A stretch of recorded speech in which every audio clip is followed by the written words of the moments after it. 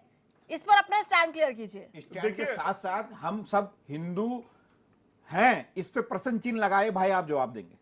तो देखिए माननीय मंत्री जी ने अपना बयान पूरे तरीके से आपके चैनल के माध्यम से कह दिया है कि किसी को कोई जबरदस्ती नहीं जब इस पर हल्ला होता है तब जाकर वो बयान दे रही है ना।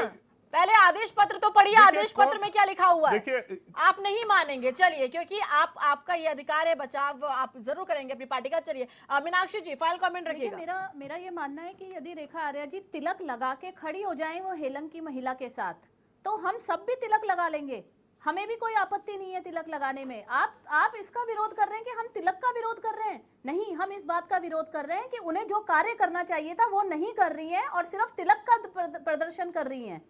आप समझिए इस बात को। ठीक है, DK Pal ji, final comment. देखिए रविंद्र जी की पार्टी को मैं यही कहना चाहता हूं, इस राज्य के लिए जो आपने संकल्प लिया था पूर्ण बहुमत के साथ आप आए हैं, और बगैर ईडी के, बगैर इनकम टैक्स के और बगैर सीबीआई के दबाव के बगैर आप उस संकल्प को पूरा करिए जिसकी वजह से आप बम्पर बहुमत की सरकार लेकर के बैठे हुए हैं। नहीं तो ऐसे बयानों से जनता भी अब ऊब चुकी है और जनता को कुछ फर्क पड़ने वाला भी नहीं है, चाहे आप रोज दीजिए बयान। चलिए, बहुत शुक्रिया आप सभी मेहमानों का हमारी चर्चा में जुड़ने के लिए। तो सेल्फी विद शिवा पर इस दौरान चर्चा जो है वो जोरों पर है, क्योंकि कल शिवरात्रि के मौके पर कहा जा रहा है कि सभी विभाग के जो कर्मचारी हैं या फिर अधिकारी हैं, आंगनवाड़ी कार्यकर्ता, उन्हें जलाभिषेक करते हुए सेल्फी लेकर सेंड करना होगा। लेकिन इससे होगा क्या? इससे बेटी बचाओ बेटी पढ़ाओ का अभियान, इसे कैसे जोड़ा जा रहा है, ये इसका भी कोई औचित्य नजर नहीं आता है। लेकिन जो सवाल यहां उठ रहा है कि जो मंत्री का काम है उस काम पर फोकस ना करके इस तरफ फोकस किया जा रहा है, जो कि सरासर गलत नजर आ रहा है। इसीलिए उम्मीद करते हैं